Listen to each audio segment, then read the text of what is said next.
Outlining your perfect YouTube sales funnel for 2020. Hey there everyone!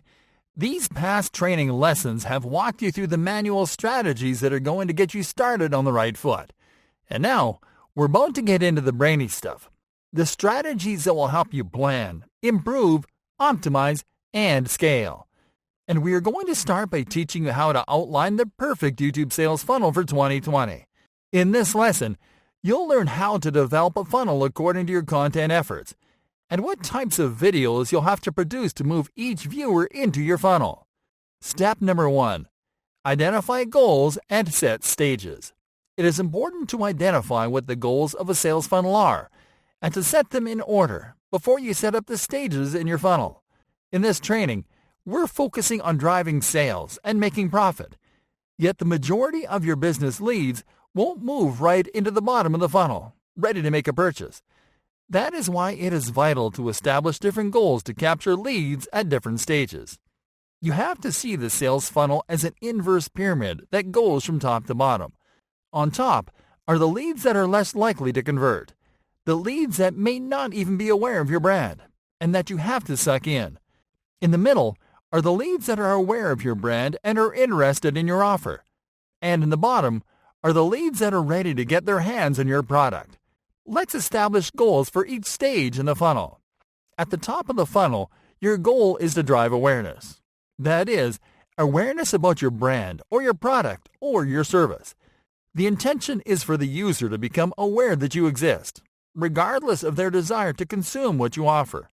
At the middle of the funnel, your goal is to drive interest and consideration. Once a lead sees you as a trustworthy authority, they'll keep hanging around, watching your videos, either because you are a trusted source of information or because your products offer a real way to solve an issue or need in their life. Notice that at this point, you can also drive desire. This means that the lead is not only considering your product, but is actively desiring your product. Yet there is an objection stopping the lead from taking action, such as price, or maybe they need to learn more about the product before making a purchase. Finally, at the bottom of the funnel, the goal is to drive action. This is when a lead is ready to convert by signing up for a trial or making a purchase. Step number 2. Make a content audit. The next step is to audit your channel to make a content inventory. What you'll do at this point is to check the content that you have in your channel and to take notes about the different types of videos that you have produced. And you are going to analyze how each video can help a lead move from one stage to another. Doing this will help you to better identify at what point of the YouTube content life cycle you are in. For example, you might find that you have more videos that are simply optimized to help people find your videos on YouTube, but that don't push your brand or products too much. Or you may find that you have lots of videos that are centered on your products and that are designed to put viewers in the mood for purchasing.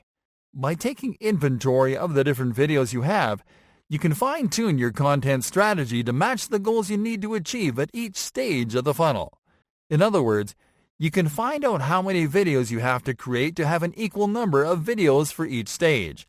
This is especially helpful if you're just getting started. Step number 3.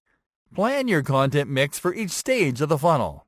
By this point, you know the mindset that will push viewers into each stage in a YouTube sales funnel, and you have a clearer idea of the type of content that you need to produce to balance things out.